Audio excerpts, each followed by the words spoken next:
Hello বন্ধুরা, welcome to টাসির শিল্পী ঘর। দেখুন, আমার কিচেনের এই তাকটায় আমি একটু রং বেরঙের করব বলে একটু নতুন লুক দেব। তো এটাই আপনাদের সঙ্গে আজকে শেয়ার করছি।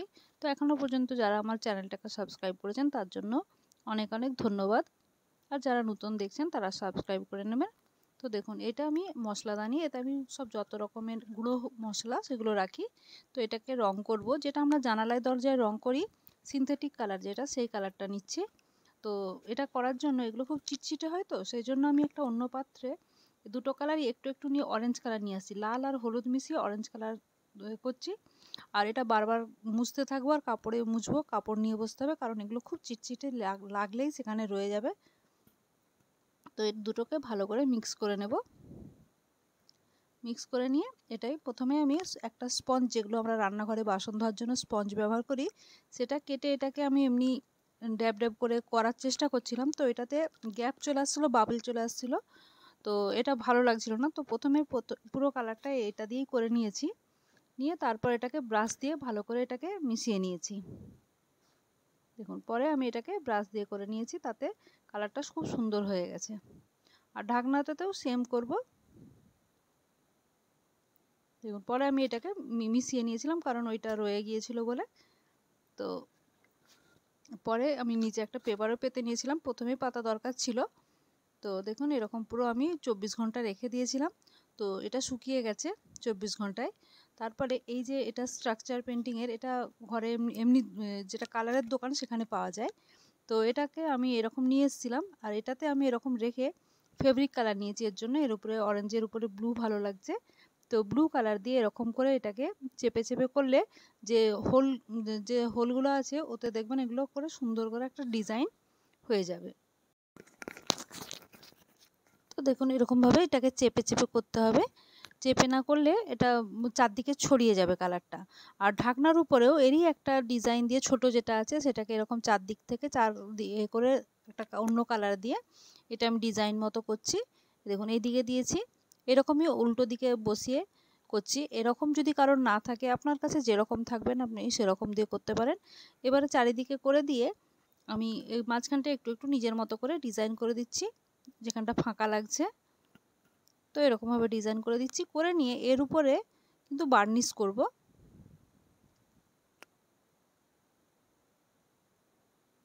দেখুন, এর উপরে এমনি এটাও কালার দোকানে পাওয়া যায়, শুকিয়ে গেলে রঙটা এর উপরে বার্নিশ করে দেবো।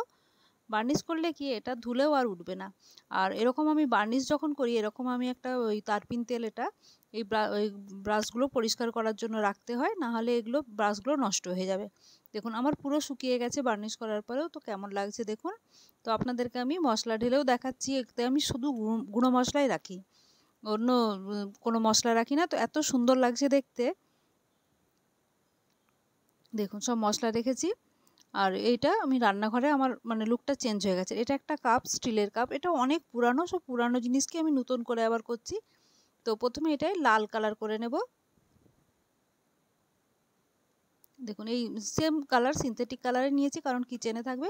তবে এই জিনিসগুলো যখন ধোয়া হবে, ধোয়ার সময় বেশি ঘষে ঘষে দেবো না, তাহলে উঠে যাবে। আর ভিতরটাই করব না এটার রং, এটা আমরা এমনি জল খাওয়ার জন্য ইউজ করি না, এটা এমনি আমাদের কিছু জিনিসপত্র রাখার জন্য আমি কিচেনে রাখি এটা। আর এগুলোকে বেশি ঘষে দেবো না। এটাকেও 24 ঘন্টা আমি শুকিয়ে নিয়েছি, নিয়ে হোয়াইট ফেব্রিক কালার নিয়ে এরকম ব্রাশের সাহায্যে ডেজি ফুলের মতো একটা ডিজাইন ক্রিয়েট করছি। দেখুন, এটা খুব সহজ একটা ডিজাইন, তো আমি বেশিরভাগ ক্ষেত্রে এই ডিজাইনটাই করি। তো আপনাদেরকে কেমন লাগছে বলবেন।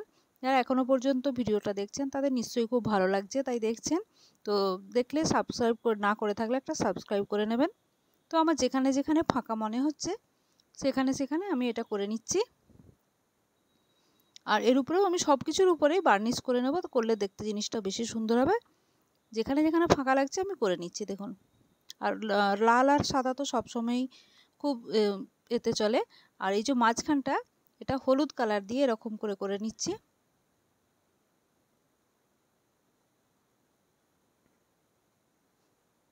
দিয়ে এবারে হলুদের মাঝখানে এরকম কালো দিয়ে দিচ্ছি, যেমন আমাদের ফুলে থাকে মাঝখানটায়, সেই হিসাবে আমি করার চেষ্টা করছি।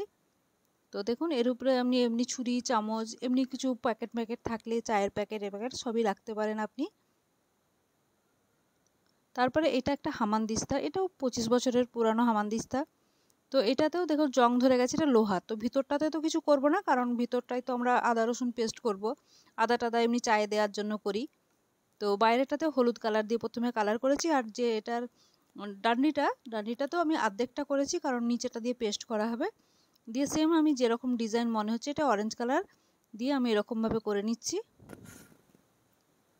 দেখুন সেম ডিজাইন, এটার উপরে এই রঙটা অতটা খোলেনি, কিন্তু পরে ভালো লাগছিল দেখতে। ক্যামেরাতে অত সুন্দর আসছে না এই কালারটা। তো সেম ওই ওতে কাপে যেমন এই ডিজাইন করেছি ওই রকমই। আর এই যে ডান্ডিতেও আমি একটু ডিজাইন করে নিচ্ছি, একদম গ্রিন কালারটা ভালো লাগছে না দেখতে, তো সেই জন্য। আর এগুলো সবই সিনথেটিক কালার ইউজ করেছি।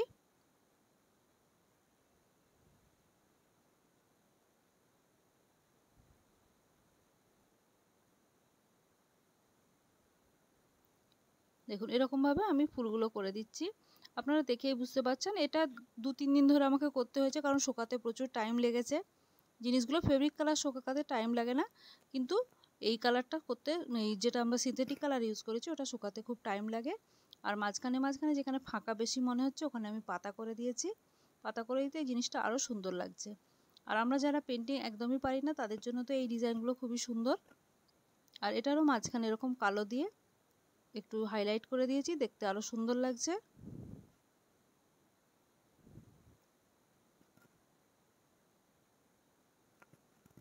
আর এটা তো এই কমলার উপরে এই হলুদ কালার দিয়ে একটু করে মাঝখানটা করে দিয়েছি। তো এটা রান্নাঘরে একদম পুরো জিনিসগুলো একদম নতুনের মতো লাগছে। এতেও বার্নিশ করে নিয়েছি। আর শেষ পর্যন্ত এই যে চিমটিটা আছে, চিমটাটা এটাতে আমি প্রথমে একটা হালকা গ্রিন, ইয়েলো আর হালকা গ্রিন মিশিয়ে একটু হালকা কালার করে নিয়েছি, নিয়ে এর উপরে আমি ডিজাইন করে নিচ্ছি। দেখুন এই চিমটাটাও এমনি অ্যালুমিনিয়ামের টাইপের, কেমন একটা লোহার, দেখতে ভালো লাগে না রান্নাঘরে। এসব কালার করে নেওয়ার পরে এগুলো এত সুন্দর লাগছিল সামনে থেকে দেখতে। তো আপনারা যারা ভিডিওটা এখনও পর্যন্ত দেখছেন তাদের নিশ্চয়ই ভালো লাগছে, তো সাবস্ক্রাইব করে নেবেন। আরও নতুন কিছু দেখতে চাইলে সেটাও সাবস্ক্রাইব করবেন, সেটাও বলবেন, আমি করে দেখানোর চেষ্টা করব। আর যদি ভালো লাগে তো বন্ধুদের মধ্যে শেয়ার করবেন, নিজেরাও করার চেষ্টা করবেন। কিছু অসুবিধা হলে সেটাও বলবেন, আমি আরও বলে দেওয়ার চেষ্টা করব।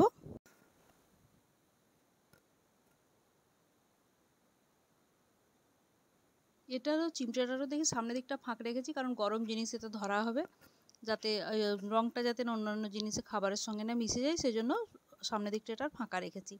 রেখে যেখানটা যেখানটা লাগছে সব জায়গাতে এরকম ডিজাইন করে দিচ্ছি। তো দেখুন আমার এখানটা পুরো চেঞ্জ হয়ে গেছে। তো দেখা হবে পরের ভিডিওতে, ততক্ষণ পর্যন্ত বাই।